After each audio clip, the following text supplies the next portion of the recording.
The Florida State Seminoles are building a really good recruiting class. Where do they stand right now with all their commitments compared to the nation's elite?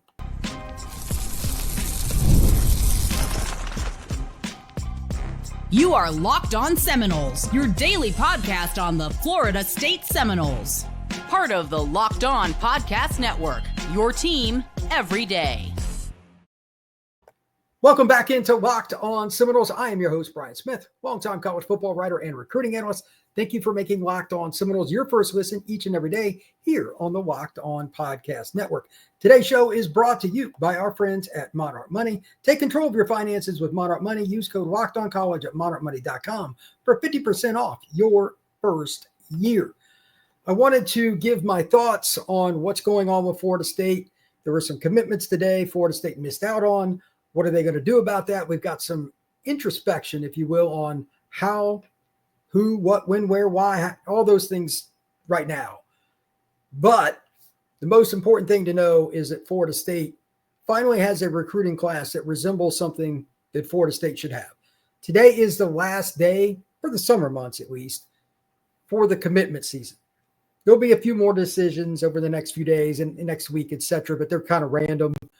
And right now, I don't know what the commitment date is for DQ Forkpa or for Wilson Zaire. I haven't heard anything yet. Forkpa was going to announce today, but we'll see if he ends up doing that today, but probably going to put that off, and that'd be good for Florida State because I've heard it would not be the Noles. So I'll get into that as well. But first, I want to go through and just give my generic grades, talk about a little bit of the class they have, and then I'll read some comments. I'll come back in, talk a little bit about compared to Miami, some other schools, and more of a national perspective, not just the Florida schools, not just the big three. Is Florida State gaining ground? That's what this is about. Florida State is supposed to compete for titles. So without further ado, right now, Florida State's class, let's see how many kids they got, 22 or something like that, I believe it is. They're in a pretty good spot, like overall, as far as the class goes. Right now, they do have 22 commits. So let's just go down the list. Jaden O'Neal, quarterback out of Mustang, Oklahoma. I had an interview with Jaden the other day. Really good kid. His dad's a good guy. That's a kid that can compete at a high level. Florida State gets Sperry last year, so you have not one but two good quarterbacks in back-to-back years. I think they're in a good spot there. They finally have gotten quarterback recruiting on track, and that is a huge, huge thing. Amari Thomas, kid out of Bluntstown, right down the road from Tallahassee, 50 minutes maybe. That's a good get. He's a kid that wanted to go to Florida State. He's local to the Panhandle. He could play other spots. He's athletic enough. Good get. He's another guy I like a lot. Receivers, they got 5 of them. Pick which one you like the best, but there is one overriding theme, that is speed. They can compete with any team in the nation with the speed Florida State added to this group. Personally, I think the best route runner is Jason Lopez, and the kid that I'm most intrigued by is Ephraim White. He's a kid out of Vero Beach. I'm just curious to see what he does. Devin Carter is a pure burner. I love watching him. Darion Williams, Brandon Bennett is the fastest of the group. He's 10,400 meters. They've got really good group there. And then they on top of it, Xavier Tiller is of roughly 220 pounds. He's a flex tight end. He's built like a basketball player. That is a good group. Florida State has done what they need to get into a position where they can win in a track meet. It used to be you didn't want to get in a track meet with the Noles, but it's going to be headed back that direction. This is the fastest group of receivers/tight ends they've signed in a very, very long time. And you add in Amari Thomas, that's a great group. Now, O-line's incomplete because it's just not done yet. They've got 2 in the boat. They got Jacoby Green, another kid that's local. He's from just outside Tallahassee. And they got Michael Ionata, kid from the Clearwater area. His uncle and his dad played at Florida State. So O-line, we got a ways to go, but you got one guy that's a swing player. Ionata can play inside or out, and Jacoby is a power inside guy. And on defense, you got a whole bunch of players, but like Crittenden, Ernest Rankins, Cadeau, they got a great group, but they don't have a pure stand-up pass rusher, that 6'4", 220 guy. That's the concern. I'll talk about it more in the class. That's the one big disappointment. They got a goose egg. I really thought it would be easy for them to recruit that spot. It hasn't happened yet. Again, I'll discuss that more. That is the one glaring hole so far. Linebacker, you get a couple of guys. Waverly's a good player. They got Maycock, the really good inside linebacker out of Miami Central. Need to add one more. Rodney Colton, unfortunately, today picked Colorado. Not shocked by that, but He's the kid out of Georgia. He was recruited by programs all over the country. Florida State had him on campus multiple times. I'm sure they'll still recruit him, but he ended up picking Colorado while I'm at it. Control Webb, a kid I thought was going to fill that pass rusher role. His NIL was more than they wanted to spend. He ends up committing to Purdue. Like Purdue dug pretty deep for that. Good luck to the Boilermakers with him. That program's in total disarray. So I guess Cottrell really wanted to go there. But Hezzy Kent, the kid out of Brunswick, Georgia, picked Florida today. That's no surprise either. And as I stated earlier, DQ Forkba and Wilson Zaire, I don't know when they are announcing. So only a couple guys really on the board that I know of, besides kids that are still recruiting committed elsewhere. Linebacker's good, and the DB class, this is the thing that I liked best about Florida State's class. They're just balanced. Darrell Bell, Tadarius Hughes, two pure safeties, and then you got a kid like Sean Johnson. He could play corner or safety. Chauncey Kennan, same deal. Jay Timmons, he's got ties to Florida State. He's a corner out of Pennsylvania. This is a really good group. So Florida State hit a home run there. So overall, this is how I ranked it. Offensive skill, all the skill spots, A-. O-line is incomplete, but for now it's a B. D tackle, A-. Defensive ends, obviously F, because they don't have one, but it's incomplete. I wouldn't be surprised if they got a JUCO kid or whatever, but they may have to go portal and spend on somebody. Linebacker is a B, but it still probably needs one more than A- for the DB group. I'm not sure how quickly we will get into a point where Florida State gets more information. Just to be clear on that, there's a lot of things going on with Florida State's ability to really get that done at this point because you're in a dead period. The kids have their announcements. You're not going to get anybody on campus right now. So we're probably going to have to play the long game. To that end, Florida State playing Alabama is advantageous because there's going to be quite a few kids on campus. I don't know if they could still get Trenton Henderson on campus or somebody like that. He's committed to LSU, but you're going to try. There are a gazillion defensive linemen. Brendan over at Knowles 24/7 just did an article. It's pretty good. I read it earlier. Guys they should go at, guys they should make another run at. You're obviously going to circle back to the players that committed elsewhere. All those things cannot come up with a goose egg at the spot as a pass rusher in any defense, but especially in the one that Tony White is running. That stand-up, all-around athlete, that position it has to be dynamic. You can't just have guys there. They are up against it at that spot, and I am quite worried there. But everything else in the class still has a chance to end up as an A or B grade. When was the last time you said that about Florida State when you take into account where O-line recruiting's been? I mean, if they just got Wilson Zaire, which they very well could, that would be a three-man class that's very good on top of last year's group, which was 4 or 5 guys, but they're all quality players. Florida State would almost be back to a point where offensive line recruiting is normal. I didn't think I'd be saying that. I really didn't. After last year, I thought they would really struggle to get any good linemen this year. I really did. To be even sitting with 2 right now is probably a blessing. I know that's not what Florida State fans necessarily want to hear, but I mean, we all saw what happened last year. Why would you want to come here other than, okay, playing time's able to be sold? I get that, but there's nothing recent. And kids have extremely short memories, like what's happened in the last week kind of memories. So Florida State's fortunate to have Ionata in the fold and Jacoby Green, 2 good players from in-state. The only other complaint that I have, and I was surprised that it was this low, like in every ranking system is a little different, but I counted it up. Out of 24/7's top 50 players in the state of Florida, the Noles have 4. 4. Now, they may rank a few kids a little lower than me, but the perspective is still the same. That is really low. Like 10 years ago, that would have been 8 to 10. It would have been. And part of that is coming off that season. Part of it is Norvell's not a natural recruiter, apparently, although everybody tells me he's a nice guy. But he's not a great closer. That's just been proven during his time in Tallahassee. But they have gotten better. What's ironic is they've hit better in Atlanta, where it's just as heavily recruited. And some of the kids, like Whitley Cadeau, the defensive tackle, like Georgia offered him. So Florida State did a really good job, better out of state. But it is what it is. They got 12 kids from in-state committed. They got 6 from the Peach State. That's a pretty good group so far. Now, when I come back, I want to talk a little bit about Florida State versus 2 in-state schools and then a broader perspective. How far are they from the following? And then we'll go into break here.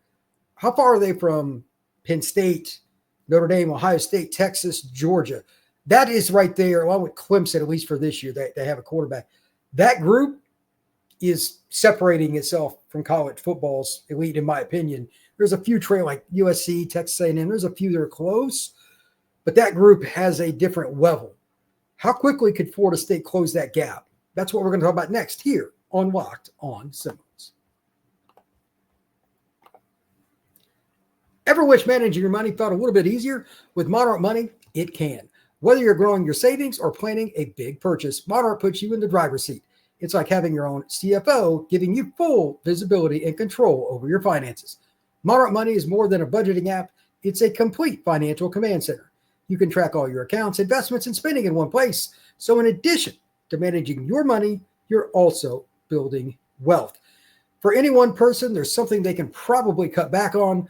With me, it's eating out and just spending money a little bit too needlessly when I go out with friends, go out family, whatever, when I'm at the mall, etc. $20 here, $20 there, that adds up. That could go back for all kinds of things. And it's easier to track that with Monarch Money in one app. So take the control of your finances with Monarch Money. Use code LOCKEDONCollege at monarchmoney.com for 50% off your first year. That's monarchmoney.com, code LOCKEDONCollege for half off your first year. Thank you once again for making Locked On Seminoles your first listen each and every day. If you get a chance, check out my other show, the Portal Podcast, talking about everything going on in the recruiting world. I'm going to have a very large rundown tomorrow. On Sunday, we'll be talking all things Florida State, all things Texas, Michigan, you name it, broad-based perspective, kind of around the nation of what's going on. But for now, here's my take on Florida State gaining ground or not with the nation's elite. I think they've gained ground, but it's not quite where it needs to be. Part of it is O-line still incomplete, and we got to figure out the defensive end spot. But the biggest thing that I take away is they hit a home run with wide receiver. That wide receiver room's a little thinner this year than it needs to be at Florida State. They got really talented guys, but inexperienced, redshirt freshman, sophomore class. Starting next year, maybe they take one kid out of the portal or something like that. I don't know. It depends on how those young guys perform. But Florida State, once we get to 2027, barring something unforeseen, the Noles shouldn't really need to take anybody out of the portal unless somebody just really wants to come to Tallahassee and they're not asking an arm and a leg. And in the portal era, that's probably not very likely. But the bottom line, which is just the way it should be, Florida State should be able to field the receiver group straight from the high school ranks, and it be a top-notch group. Not one or the other, both. It's been a while.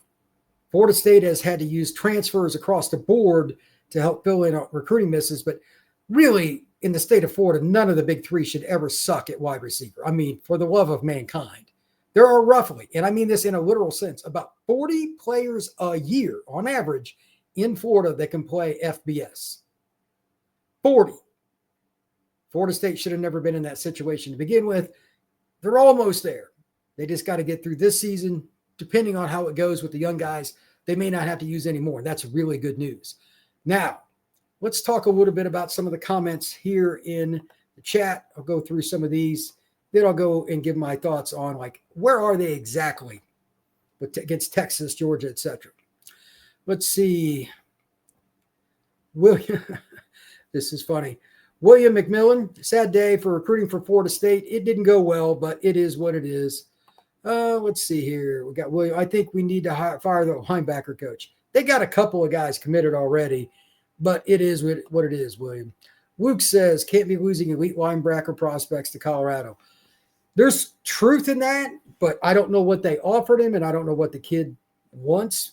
I don't know Colton on a personal level, so I can't speak to it. Yeah, let's see. James Fountain didn't get Colton or Kent. That is true. Oh, Jake says he seemed pretty on the ball. He was talking about quarterback.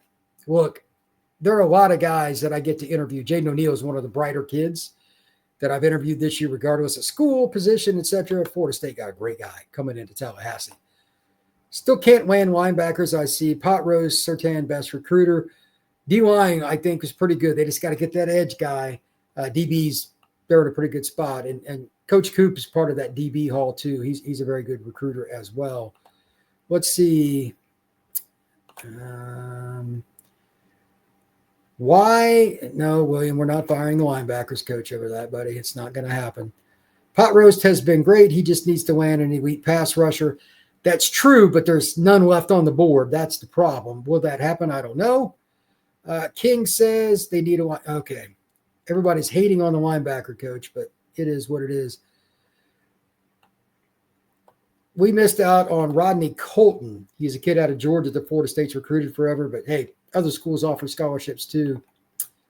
William, we get it, dude. You can say you need to fire the linebackers coach enough. Let it ride, brother. Anybody else going to say anything besides that? This is funny. Luke says Wilson Zaire is an absolute must get for Herb. No doubt about it. Yeah, from what I've heard, take it for what it's worth. He's overseas in Germany, where he's from. I don't know what his announcement date is or anything else like that, but I've heard it's pretty much Auburn or Florida State, so that's not really a surprise. Let's see.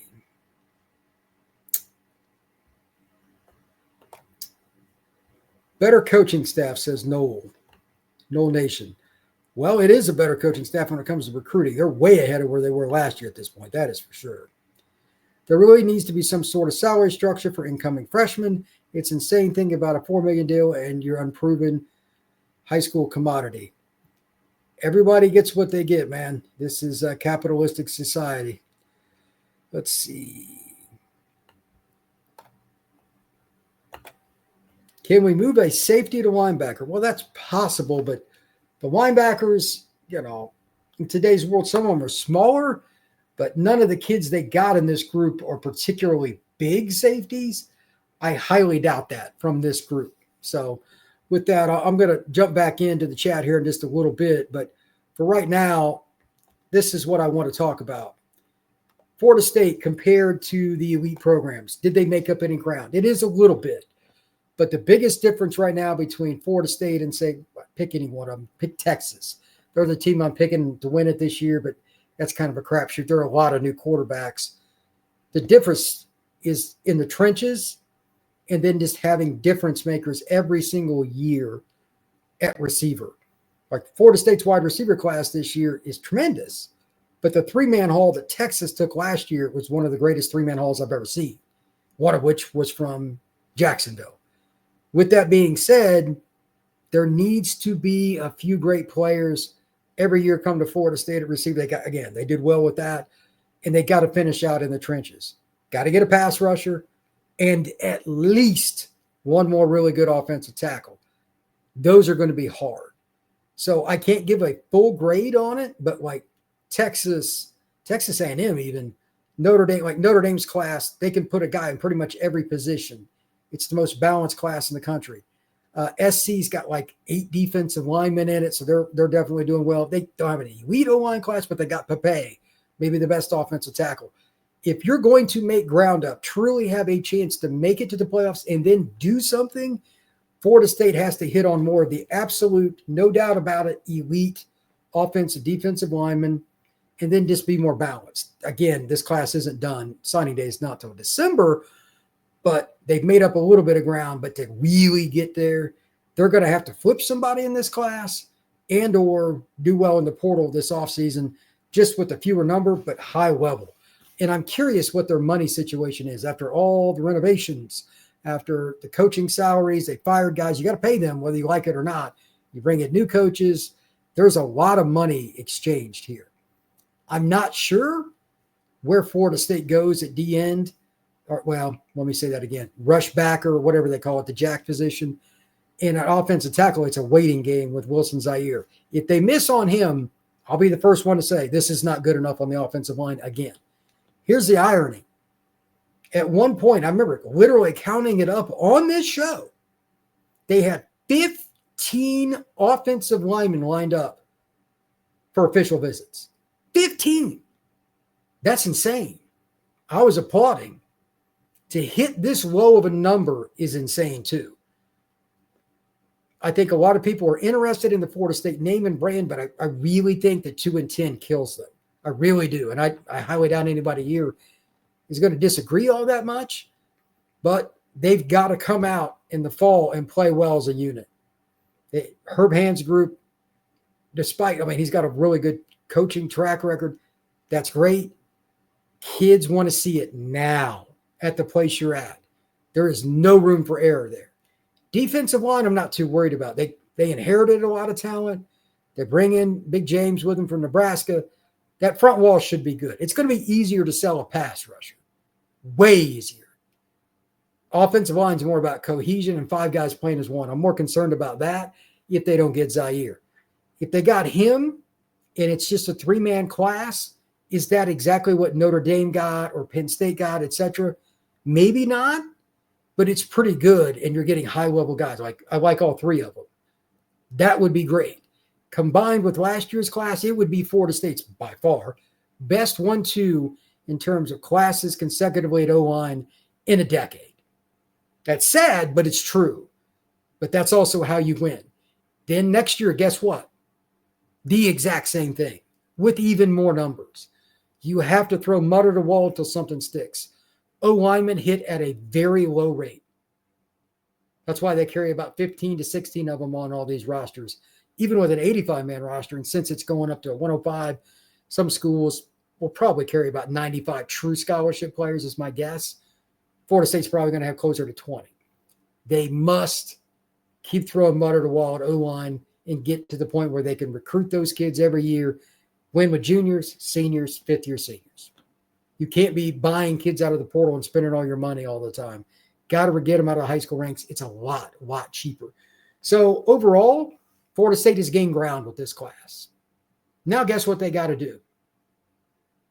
They got to go win games this fall.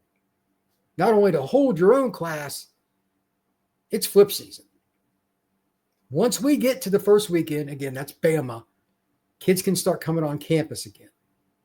You're really not going to see any true flips until then. I'm saying flip season now, but from the working the phones and all that, the visits can't happen. We are flat out in a dead period. There is no face-to-face, and you're not really going to get many commitments without that right now. However, all the groundwork, all the legwork, setting up the visit, making sure you know everybody's name that's in that family when they come to campus. And I literally mean everyone. I'm terrible with names. I wouldn't be good at that. But at the same time, Florida State staff's got to do that stuff. You have to make sure everything is just right. You're close. Like, this is the borderline top 10 class. If you get Zaire and flip one other kid, you're going to end up like number 8 or something like that. Florida State needs this class to finish this way. And here's the other part. 0 flips. Tadarius Hughes. Syracuse still after him. Maycock. Different guys. There's still players like that other teams are still going to come after. Miami, Florida, etc. They're not going to stop recruiting some of these kids. Whether it's public or not, I guarantee you some of those kids are getting some serious phone calls. I'm going to jump back into the chat here just a little bit. Let's see what else we got. Let's see.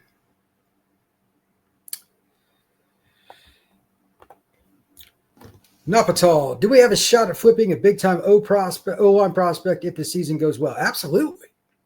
That's the name of the game. In college football recruiting now, I tell people all the time, this is a great time to just throw out the same line. If you are an everydayer with Locked On Seminoles, you're going to know this line anyway.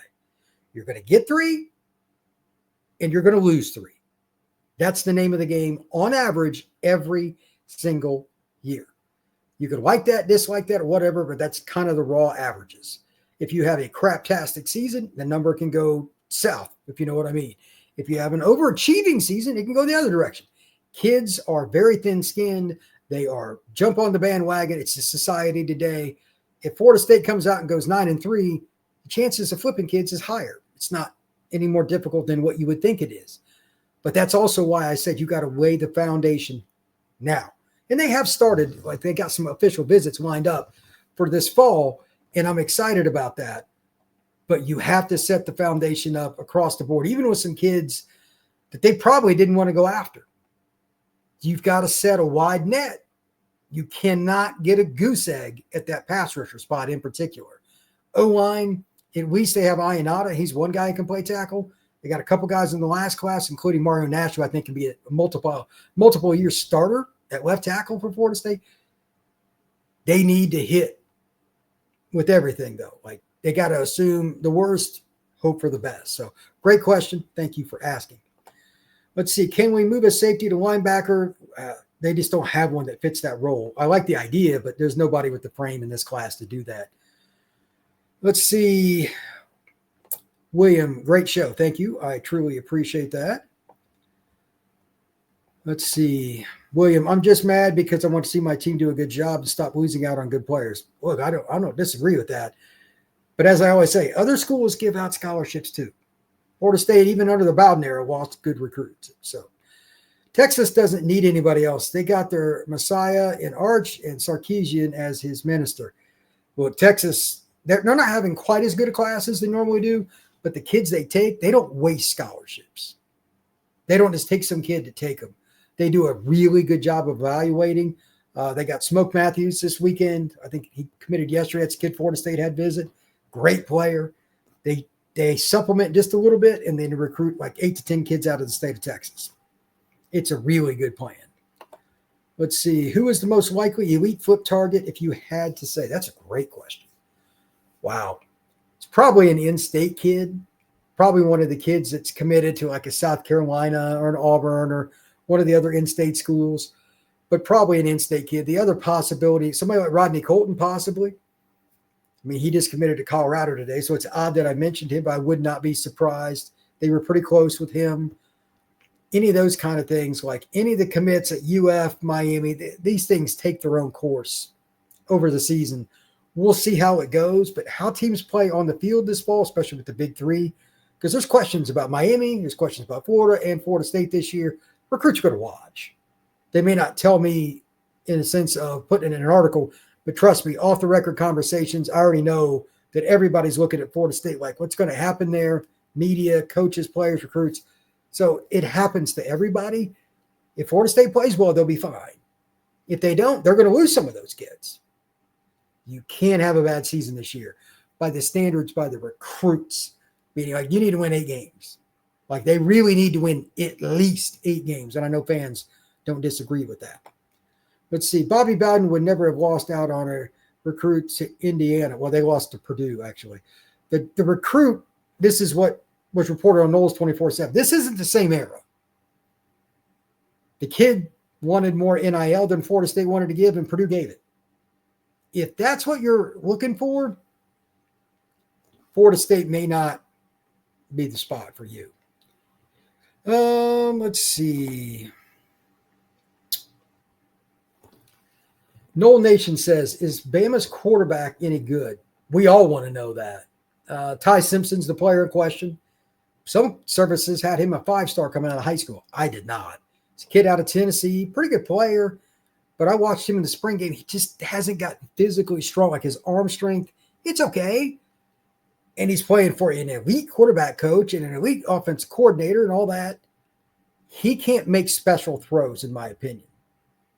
So my question isn't about whether Ty Simpson is good, and it could be somebody else, or they might play more than one quarterback too. I don't know. Remember, they got all offseason to play, and they might play 2. There's all kinds of things. It's the following. Can Florida State do all of these things in congruency? This is really hard, but they need to if they have any shot at beating Bama. Install the system. Just install what you need for Bama, which you're guessing a little bit based on the quarterback. It is what it is.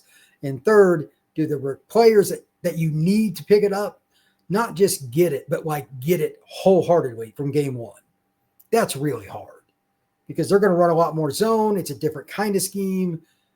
It's a big, big ask. You have to get turnovers in that game to win. Like you need to be +2 is my opinion. The scheme would work. Like if this game was game 7, I'd feel a lot better. Game 1, are you really going to implement all the things that you need and the players be quote unquote comfortable and play fast and not have paralysis by analysis? Game 1, I doubt it. But that's just part of it. You're changing the system. There's no way to do it. You got to go through the learning curve. Every team goes through that when coordinators change at every level. It's hard. So let's see who plays where. It's the secondary was banged up in the spring. We really don't know how it's going to go, but Shaheem Brown and all these different guys, there's a lot of different things to look at. Maybe if if they can get a good start in the first quarter and they can play with the lead, they can get in Ty Simpson's head just by playing like cover 3, mix in a little match or a little man on one side, a little zone on the other. They need a freebie in there somewhere where it's just like an automatic touchdown. They get the ball first and goal with a 6. They need something like that. And Ty Simpson's the real key, and that's why, like Noel Nation asked, is Bama's quarterback good? That's why that's so important of a question. If that works out well, if they can turn him over, and again, early, I mean like first or second possession for Bama, you need to be in his head.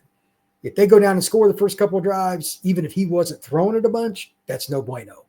Because then he can throw off play action. He's feeling confident. He's playing with house money. Those first 2 drives for Bama are the ball game. Let's see how that goes. Of course, that's not till next month, but we're not that far from football, folks. We're only, 50 days, something like that. It's pretty close. One last thing here, then I'll wrap up if we don't get any more questions. I want to talk about whether or not Florida State can make that next move, let's say over the next year. And here's what I mean by the next year. Florida State is in a scenario where they're doing a good job with underclassmen recruiting. I see them offering kids all the time. And that's for the 27 class, 28 class, etc. If they win this season, the following will take care of itself. They have a terrible season. What I'm about to say is not going to matter. They have to win this season. 2 bad years in a row, and it's going to be really hard. But with that in mind, they have a chance with the Bama game. They've got a chance like Miami and all these different teams. You get teams in your house. Can you go and beat them? With all these recruits on campus, if they can do that, get that fire, like Bill Campbell Stadium is one of the most electric atmospheres, not just in college football, not just college football, in the United States for any game.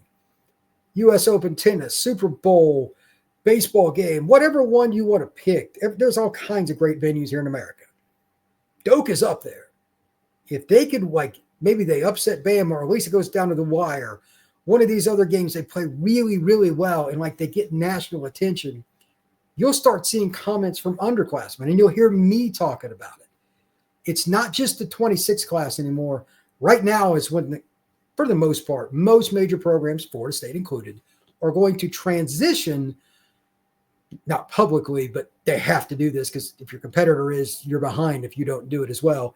They're going to start really hammering the underclassmen. You're only down to a couple of kids left in this class. The back office staff, Norvell, Malzahn, Coach White, whole 9 yards. We'll find out what kind of power Florida State really has. I think the Garnet and Gold still sells pretty well. Just look at the official visit list they had. It's pretty darn good. They've got a borderline top 10 class. It's proven. That's off a 2-10 season. So imagine what it's going to be like with a new staff. There's some interest. If you win early this season, if you come out 4-2, 5-1, then let's see what that interest is in those underclassmen, maybe flipping a kid or two. You could be in a totally different ball game. Florida State would be in a lot better situation. That's something they're capable of doing. But again, playing so well on the field is a big part of it. Let's see what we got here for comments. What about Belk? I'm not sure what you mean by that, Noel Nation. I'm not really sure. East Coast Kev, the numbskulls at FSU should have hired Coach Prime when they had the chance. And then we got Noel Nation said, with no mistakes, can win. Yeah. Yeah, I mean, to beat Bama, you're going to have to be in the plus category at least one, I would think. I think that's a safe number. They got a better roster. The first games are weird. A special teams play, I say this all the time. First game of the year, special teams scare me to death for all teams because there's nothing that I hate more, just as a college football fan, forget the teams. It makes me want to hurl watching a team that's about to get the punt. They're about to get the punt. They're going to go down and they're going to take the lead. They've come back. And then one guy gets a chance to rush at the punter and he takes the wrong angle and he runs into him. Other team gets a first down. You never even get the ball. Dumb mental errors in the kicking game, a drop punt, roughing the kicker, running into the kicker. hitting the quarterback going out of bounds. Those kinds of plays could be the difference between Florida State beating Alabama, too. If you're going to go out and beat teams that are quality opponents or have even more talent than you, it comes down to the little details. And that's why, guys, you always see all these things on ESPN and different places with Nick Saban. It's not just Nick. Every coach wants to see their players play smart because it makes them look good. They don't have to answer a bunch of questions from guys like me in the media because they win. Don't shoot yourself in the foot. So with that, just keep in mind that if Florida State plays smart, they got a chance. Bama's, they got a different quarterback too. Like there's a lot of newness to both those teams. We'll see how it goes. Sean Monroe, thoughts on picking up another running back? I mean, they would take Derek Cooper, but they're not getting him. I don't know if they would take another running back unless it's an elite player because the running back room's in a pretty good spot. I think it's elite or bust. It's not necessarily a major need. That's the way I look at it. Noel Nation, Carson at Miami? I'm not sure what you mean by what Carson. Miami quarterback. Look, that's a weird situation. They played Notre Dame game one. Good luck to him. First game back after your elbow got blown out, and you're playing Notre Dame in a super aggressive blitzing defense. Let's see what he looks like after he gets smacked in the helmet a couple of times. He could be really good this year or not. My guess is he will be a Dow Joneser. He was up and down last year. He's got a better offensive coordinator for sure at Miami than what he did at Georgia. The guy at Georgia is pretty average for elite college football. But this is a guy that he's put up big numbers, but he gives the ball away. I've seen Carson Beck play since high school. Big drink of water. He's got a pretty good arm, but he likes to force the ball. Miami's got some decent transfer receivers, some young guys mixed in, but they don't have near the tight end depth chart they did before. We'll see. Running back room and O-line are elite at Miami, though.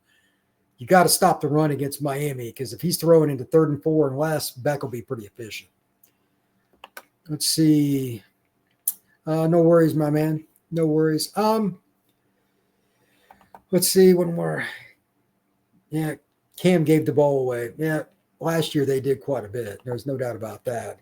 If the Noles close out this cycle and sign a top 12 class, what would be the home run cycle? Would this be a home run? No, you got to get a top 5 class for a home run. This is a double. Like it's gaining ground. They're not going to get to where they really need to be till they stop getting outside the top 10. Like this should be the bottom end in a 4-year cycle. Literally. When I don't know how old some of you are, but I'm 51. When I was growing up, Florida State did not have classes outside the top 5. Period. About half the time in the 90s, they literally had the number 1 class. It was insane. Now, you don't have to be to that level, but at the same time, you've got to up your game. And this is the biggest challenge. Can you do it while you're coming off a 2-10 season? You're probably not. I get it. But that's why you got to win 7 or 8 games this year minimum to get up to that next level where you can have top 5 classes. Kids have more confidence in you. And I don't blame them for not right now. Miami and UF have better classes 3 years in a row. Unfortunately, that's what matters in recruiting. They've not been great either. They've been up and down, but Miami did win 10 games last year. Excuse me. I think that's part of it. And Mario just really works hard at recruiting. So consistently adding what? I'm not sure what that is about. Well, with that, I'm going to wrap it up here. Thank you once again for making Locked On Seminoles your first listen each and every day. Truly appreciate all of y'all stopping in. It's a lot of fun. Florida State didn't have a great day-to-day in recruiting, but as an overall class, look, man, I studied recruiting 365, literally.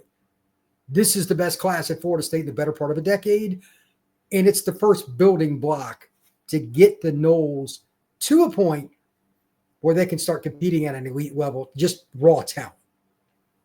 Next year needs to be better than the year after that, etc. But this is a good class. They still got some holes to fill, as I discussed earlier in the pod. But it's pretty good, man. Now they just got to finish it out and then get into those 27s and 28s, the underclassmen as well. So thank you once again. Please hit that like and subscribe. I appreciate you all stopping in. I'll see you again soon here on Locked On Seminoles.